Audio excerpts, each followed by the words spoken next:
বন্ধুরা, আশা করি তোমরা সবাই ভালো আছো। তোমার চ্যানেলে তোমাদের সবাইকে স্বাগতম। তো স্বাভাবিকভাবে তোমাদের জন্য আজ জিওগ্রাফির ফুল সাজেশন আমি তুলে ধরবো। সাজেশন বলতে গেলে দেখো, জিওগ্রাফির যে বিষয় আমাদের, সেক্ষেত্রে আমরা যদি লক্ষ্য করি, আমাদের প্রথম যেটা রয়েছে সেটা হচ্ছে প্রাকৃতিক ভূগোল, তারপরে যথারীতি মানবীয় ভূগোল এবং আরেকটা হচ্ছে ভারতের ভূগোল। এই তিনটে চ্যাপ্টার থেকে আমাদের মোট 35 মার্কের প্রশ্ন। তার মধ্যে আমাদের প্রথম প্রাকৃতিক ভূগোল, যেখান থেকে আমাদের দুটো 2 মার্কের প্রশ্ন, আর তোমার 3 মার্কের দুটো প্রশ্ন লিখতে হবে এবং একটা 5 মার্কের প্রশ্ন। আর কিন্তু তোমার তারপরে যেটা রয়েছে মানবী ভূগোল, যেখান থেকে শুধু 2 মার্কের প্রশ্ন এবং 3 মার্কের প্রশ্ন রয়েছে, এবং ভারতের ভূগোল, যেখান থেকেও কিন্তু আমার শুধুমাত্র 2 মার্কের কোশ্চেন এবং 3 মার্কের কোশ্চেন রয়েছে। অর্থাৎ বুঝতে পারছো যে 5 মার্কের প্রশ্ন আমার একটাই আসবে, যেটা হচ্ছে প্রাকৃতিক ভূগোল থেকে। আর ভারতের ভূগোল এবং মানবীয় ভূগোল যে পার্টটা রয়েছে, এখান থেকে কিন্তু শুধুমাত্র 2 এবং 3 মার্কের প্রশ্ন আসতে চলেছে। তো স্বাভাবিকভাবে এটা পরিষ্কার যে আমাদের ভালোভাবে প্র্যাকটিস করার জন্য আমাদের যেটা পড়তে হবে বা যেটা করতে হবে, সেটা কিন্তু 2 মার্কস এবং 3 মার্ক কোশ্চেন। তো 2 মার্কস এবং 3 মার্ক কোশ্চেনের জন্য কিন্তু আমাদের ভূগোলের ক্ষেত্রে যেটা হয়, সেটা হচ্ছে প্রচুর প্রচুর প্রশ্ন কিন্তু আমাদের প্র্যাকটিস করতে হয়। এবং আমরা যদি বলি যে এই প্রশ্নটা পড়বো, এই প্রশ্নটা পড়বো না, এটা কিন্তু হয় না, কারণ খুবই ইম্পর্টেন্ট কোশ্চেনগুলো রয়েছে। তো যাই হোক, আমি তোমাদের জন্য স্পেশাল আলাদা চ্যাপ্টার ওয়াইজ কিছু প্রশ্ন সিলেকশন করে এর আগেও শেয়ার করেছিলাম, যেটা আমরা 3টে পার্টে আলোচনা করেছিলাম, এবং কিছু চালাকিও সেখানে আলোচনা করেছিলাম যে কোন পার্টটাকে কেউ যদি মনে করো যে এই পার্টটাকে আমি একটু অ্যাভয়েড করে চলবো, সেটাও চলতে পারো। তো যাই হোক, আমি এখন এই মুহূর্তে তোমাদের জন্য এই 3টে চ্যাপ্টার থেকে সম্পূর্ণরূপে ভূগোলের যে প্রশ্নগুলো পরীক্ষার হলে না পড়ে গেলে নয়, বা যে প্রশ্নগুলো অবশ্যই দেখে যাওয়া উচিত, সেই প্রশ্নগুলো টোটালি তোমাদের সামনে শেয়ার করে দিচ্ছি। কোনো প্রশ্ন বাদ না দিয়ে এই প্রশ্নগুলো রেডি আছে কিনা সেটা দেখে যাও। যদি কোনো প্রশ্ন রেডি না থাকে, তাহলে অবশ্যই রেডি করে পরীক্ষার হলে যাও, কারণ ভূগোলে 35-এ 35 কিন্তু পাওয়া যাবে, এটা কোনো ব্যাপারই না। 2 মার্কের প্রশ্ন লেখার সময় সংজ্ঞা, বৈশিষ্ট্য, উদাহরণ পয়েন্ট আউট করে লিখবে। চিত্র দেবে বাধ্যতামূলক, কারণ বেশিরভাগ আমাদের যে পার্ট আছে, বেশিরভাগ ক্ষেত্রে চিত্র দেওয়া যায়, চিত্র দেওয়াটা কিন্তু বাধ্যতামূলকভাবে ধরে রাখতে হবে। 3 মার্কের প্রশ্নের জন্য 5টা পয়েন্টে উত্তর দেওয়ার চেষ্টা করবে যদি নর্মাল প্রশ্ন হয়, আর যদি পয়েন্ট ভিত্তিক প্রশ্ন হয় তো সেখানে 3-4টে পর্যায়ে ভাগ করে লিখবে। ছবি কিন্তু বাধ্যতামূলক। এই সূত্রটা মেনটেন করে পরিষ্কার পরিচ্ছন্নভাবে লিখবে, আর পয়েন্ট আউট করে লিখবে, দাগ নম্বর ঠিকঠাকভাবে দেবে। এটাই কিন্তু হচ্ছে পরীক্ষাতে ভালো রেজাল্টের মূল চাবিকাঠি। এবার আমি তোমাদের সামনে সরাসরি চলে যাব, মূল ইম্পর্টেন্ট কি কি প্রশ্ন আমরা পড়বো সেই প্রশ্নগুলো তোমাদের সামনে তুলে ধরি। কোনো প্রশ্ন বাদ না থাকলে অবশ্যই প্রশ্নগুলো রেডি করে নেবে, এটুকু বলবো পরীক্ষার আগে যদি ভালো রেজাল্ট করতে চাও তার জন্য। তো চলো আমরা দেখে নিই ইম্পর্টেন্ট প্রশ্নগুলো কি কি রয়েছে, বা আমাদের মূল সাজেশনে কি কি রয়েছে। বন্ধুরা, তাহলে আমরা পরপর উচ্চ মাধ্যমিক 4th সেমিস্টার ভূগোলের সাজেশনটি তোমাদের সামনে তুলে ধরি। তো প্রথমে আমাদের যেটা রয়েছে সেটা হচ্ছে প্রাকৃতিক ভূগোল ও মৌলিক বিষয়সমূহ। তো স্বাভাবিকভাবে এখান থেকে আমাদের দুটো 2 মার্কের প্রশ্ন এবং দুটো 3 মার্কের প্রশ্ন আসবে এবং একটি 5 মার্কের প্রশ্ন। এই নিয়ে কিন্তু মোট 15 মার্কের প্রশ্ন আমাদের এই অংশ থেকে আসবে।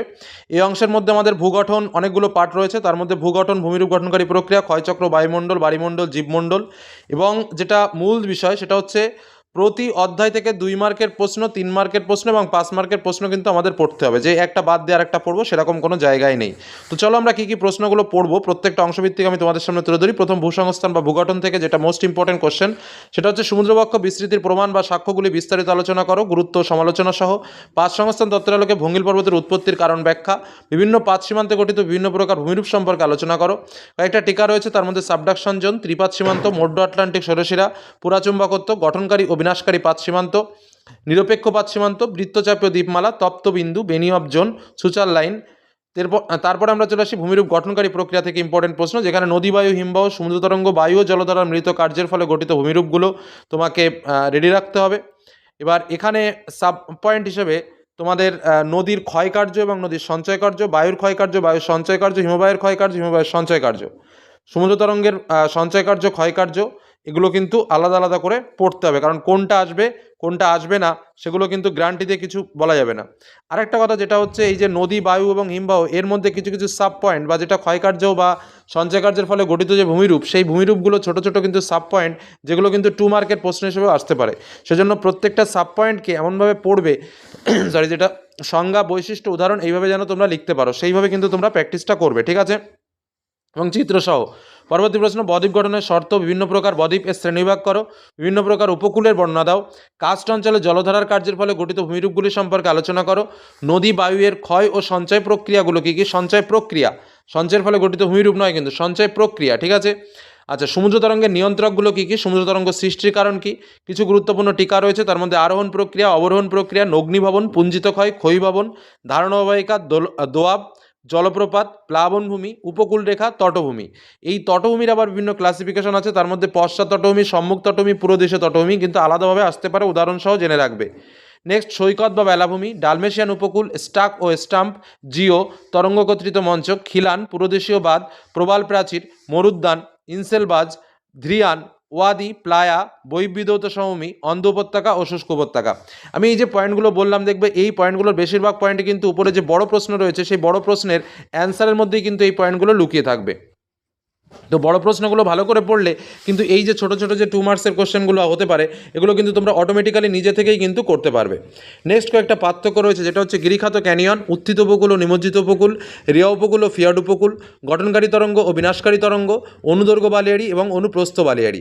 তার সঙ্গে বিভিন্ন প্রকার বালিয়াড়ি সম্পর্কে আলোচনা বা বালিয়াড়ি শ্রেণীবিভাগ, যেটা অগ্র বালিয়াড়ি, অগ্রস্থ বালিয়াড়ি, প্রশস্ত পার্শ্বস্থ বালিয়াড়ি, হ্যাঁ তারপরে তোমার এই অন্যান্য যে বালিয়াড়িগুলো রয়েছে আকলে, হ্যাঁ বারখান, এই যে পার্টগুলো রয়েছে সেগুলো কিন্তু একটু ভালো করে দেখে রাখবে। অনুদৈর্ঘ্য বালিয়াড়িগুলো যেগুলো সোটালি রয়েছে, শিব বালিয়াড়িগুলো সবই কিন্তু দেখে রাখবে। নেক্সট ক্ষয়চক্র থেকে বলি, ডেভিসের নদী ক্ষয়চক্র বা স্বাভাবিক ক্ষয়চক্র এর বিভিন্ন পর্যায়গুলি চিত্রসহ সমালোচনা সহ বর্ণনা করো। পুনর্জীবন লাভ কাকে বলে, কয় প্রকার ও কী কী আলোচনা করো। পুনর্জীবন লাভের ফলে গঠিত ভূমিরূপগুলো কী কী আলোচনা করো। Most important question. ডেভিসের ক্ষয়চক্রের শর্তগুলো কী কী, শুষ্কতার ক্ষয়চক্রের পূর্ব শর্ত ও আদর্শ অবস্থাগুলো কী কী।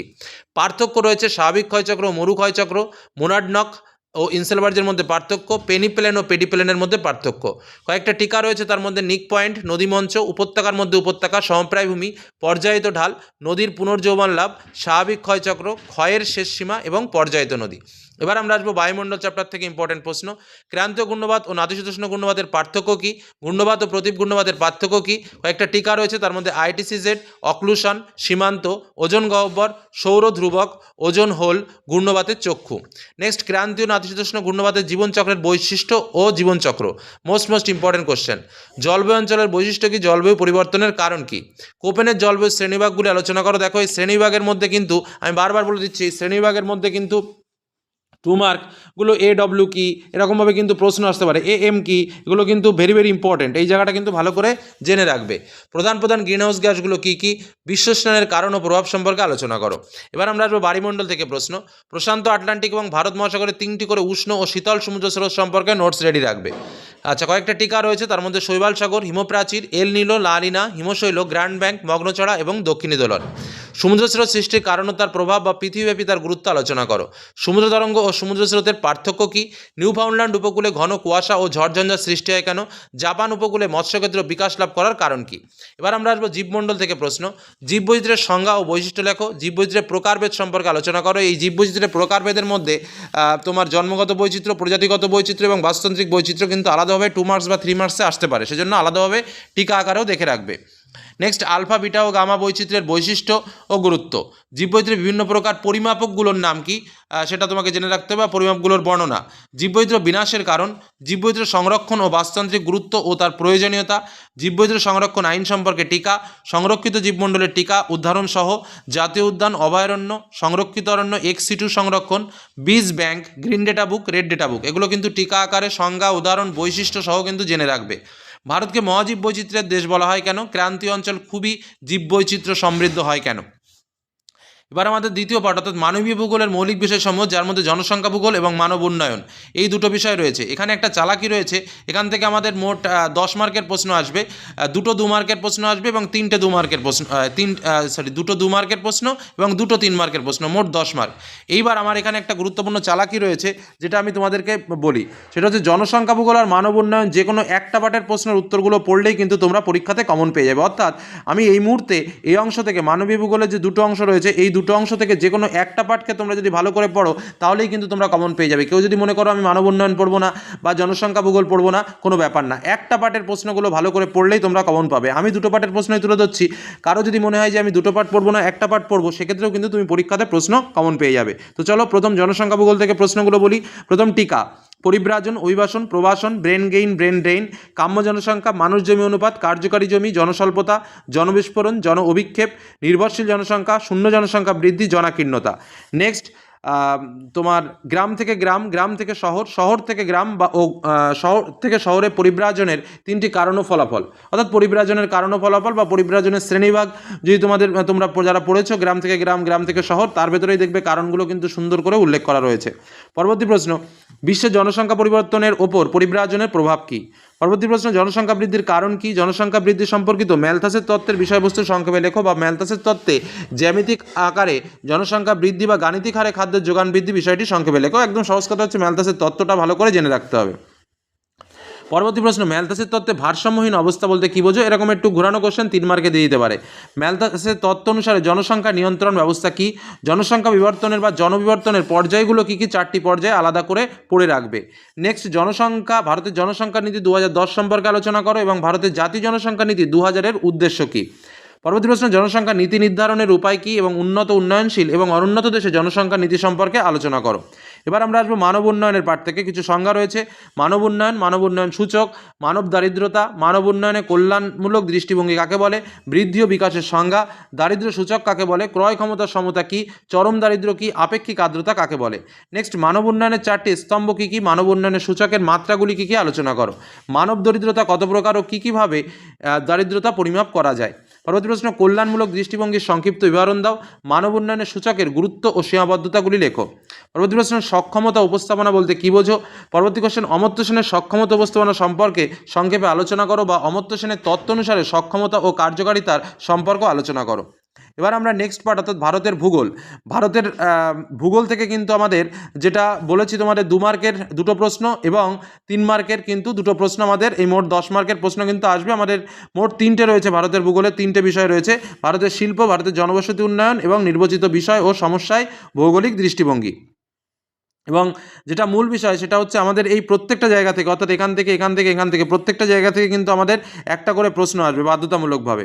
তো চলো আমরা প্রশ্নগুলো কী কী আমরা একটু দেখে নিই। প্রথম যে বিষয় সেটা হচ্ছে ভারতের শিল্পসমূহ থেকে ইম্পর্টেন্ট প্রশ্নগুলো বলি। খাদ্য প্রক্রিয়াকরণ শিল্পের সংজ্ঞা, কাঁচামাল ও প্রধান শিল্প সংস্থাগুলির নাম, গড়ে ওঠার কারণ, বর্তমানে সমস্যা ও সমাধান, প্রত্যেকের 2টো করে জেনে রাখবে। বিশুদ্ধ কাঁচামাল ও অবিশুদ্ধ কাঁচামালের সংজ্ঞা, উদাহরণ কিছু সংজ্ঞা রয়েছে, তার মধ্যে পেলেজিক মাছ, ডিমার্শাল মাছ, অ্যানাড্রোমাস, ক্যাথাড্রোমাস এবং নীল বিপ্লব। নেক্সট, বাণিজ্যিক সামুদ্রিক মৎস্যহরণ কেন্দ্র গড়ে ওঠার কারণ কি? বাণিজ্যিক মৎস্যহরণ শিল্পের সমস্যাগুলো কী কী? ভারতের সামুদ্রিক মৎস্যহরণ শিল্পের সম্ভাবনা কেমন? পরবর্তী প্রশ্ন, ভারতের কাগজ শিল্পের বিকাশ কীভাবে ঘটেছে? ভারতে কাগজ শিল্প গড়ে ওঠার কারণ কি? কাগজ শিল্পের কাঁচামাল হিসেবে কি ব্যবহৃত হয়? কাগজ শিল্পের সমস্যা ও সম্ভাবনাগুলি লেখো। লো ইস্পাত থেকে ভারতের লো ইস্পাত শিল্পের বিকাশের কারণ কি, অথবা পূর্ব ও মধ্য ভারতের লো ইস্পাত শিল্পের একদেশী ভবনের কারণ কি, বা ভারতের লো ইস্পাত শিল্পের সমস্যা ও সম্ভাবনাগুলো লেখো। দুর্গাপুরকে ভারতের রুড়ো বলা হয় কেন? লো ইস্পাত শিল্প থেকে কিছু গুরুত্বপূর্ণ, টোটাল শিল্প থেকে কিছু টিকা রয়েছে, তার মধ্যে টিস্কো, ইস্কো, সূর্যাস্তের শিল্প, আধুনিক শিল্পদানব, উদীয়মান শিল্প, অনুসারী শিল্প, শিল্পের শিল্প, আউটসোর্সিং, সংযোজনকারী শিল্প। নেক্সট, ভারতের পেট্রোরসায়ন শিল্প গড়ে ওঠার কারণ, অথবা ভারতের পশ্চিমাঞ্চল পেট্রোরসায়ন শিল্পের উন্নতির কারণ কি, বা পূর্ব ভারতে পেট্রোরসায়ন শিল্প উন্নতির কারণ কি, বা পেট্রোরসায়ন শিল্পের সমস্যা ও সমাধানগুলি লেখো। পরবর্তী কোশ্চেন, ভারতে মোটর গাড়ি নির্মাণ শিল্প গড়ে ওঠার কারণ কি? ভারতে ডেট্রয়েট কাকে বলে এবং কেন? মোটর গাড়ি শিল্পের সমস্যাগুলো কী কী? পরবর্তী প্রশ্ন, তথ্য ও যোগাযোগ প্রযুক্তি বলতে কী বোঝো? এই শিল্প গড়ে ওঠার কারণ কি? এই শিল্পের প্রধান ক্ষেত্রসমূহ কী কী? বেঙ্গালুরুকে ভারতের সিলিকন ভ্যালি বলা হয় কেন? তথ্য ও যোগাযোগ প্রযুক্তির শিল্পের সমস্যাগুলো কী কী রয়েছে। নেক্সট আমরা চলে যাবো ভারতের জনবসতি ও উন্নয়ন চ্যাপ্টার থেকে, যেখান থেকে আমাদের প্রশ্নগুলোর মধ্যে কিছু সংজ্ঞা বৈশিষ্ট্য উদাহরণ যেগুলো পড়তে হবে 2 মার্কসের জন্য, সেটা হচ্ছে জনবসতি, গ্রামীণ জনবসতি, পৌর জনবসতি, স্থায়ী জনবসতি, অস্থায়ী জনবসতি, হ্যামলেট, আদমশুমারি, গোষ্ঠীবদ্ধ জনবসতি, রৈখিক জনবসতি, বিক্ষিপ্ত জনবসতি, পৌরবসতি, শহর, নগর, মহানগর, পৌরপুঞ্জ, পৌরপিণ্ড, মেগাসিটি, শুষ্কবিন্দু বসতি, মৌজা ম্যাপ, দ্বৈত নগর, ভূমির ব্যবহার, সুস্থায়ী উন্নয়ন, সেন্সাস টাউন, শিল্প শহর, শিক্ষা শহর, স্যাটেলাইট টাউন, স্থিতিশীল উন্নয়ন। এই প্রত্যেকটা প্রশ্ন দেখো 2 মার্কের প্রশ্নগুলো পড়লে কিন্তু 1-2 বার রিডিং পড়লেই কিন্তু মনে থাকবে, কিন্তু এগুলো পড়তে হবে কারণ অনেকে ভাবতে পারো স্যার এত প্রশ্ন পড়বো, একদম কিছু করার নেই, কারণ ভূগোলের যা সিলেবাস, ভূগোলে যা রয়েছে তাতে আমাদের পড়তেই হচ্ছে। পরবর্তী প্রশ্ন চলে আসি, একটু পার্থক্য মতো করে পড়ে রাখতে হবে, যেমন গ্রামীণ বসতি পৌরবসতির পার্থক্য, গোষ্ঠীবদ্ধ বিক্ষিপ্ত বসতির পার্থক্য, সুস্থায়ী উন্নয়নের লক্ষ্য গুরুত্ব, কর্মধারার ভিত্তিতে পৌরবসতির শ্রেণীবিভাগ, ভূমির ব্যবহারের ধরন কিরূপ, ভূমির ব্যবহারের সম্ভাবনা কেমন, ভূমির ব্যবহার ও ভূমির আচ্ছাদন বলতে কী বোঝো। লাস্ট পার্ট আমাদের নির্বাচিত কিছু বিষয় এর সমস্যার ওপর ভৌগোলিক দৃষ্টিভঙ্গি, যেখান থেকে আমাদের 2 ও 3 মার্কের প্রশ্ন আসতে পারে। কী কী প্রশ্ন? গাঙ্গেয় অববাহিকায় জলদূষণের কারণ কি? জল দূষণের প্রভাব আলোচনা করো। জল দূষণ ব্যবস্থাপনা সম্পর্কে কী জানো লেখো।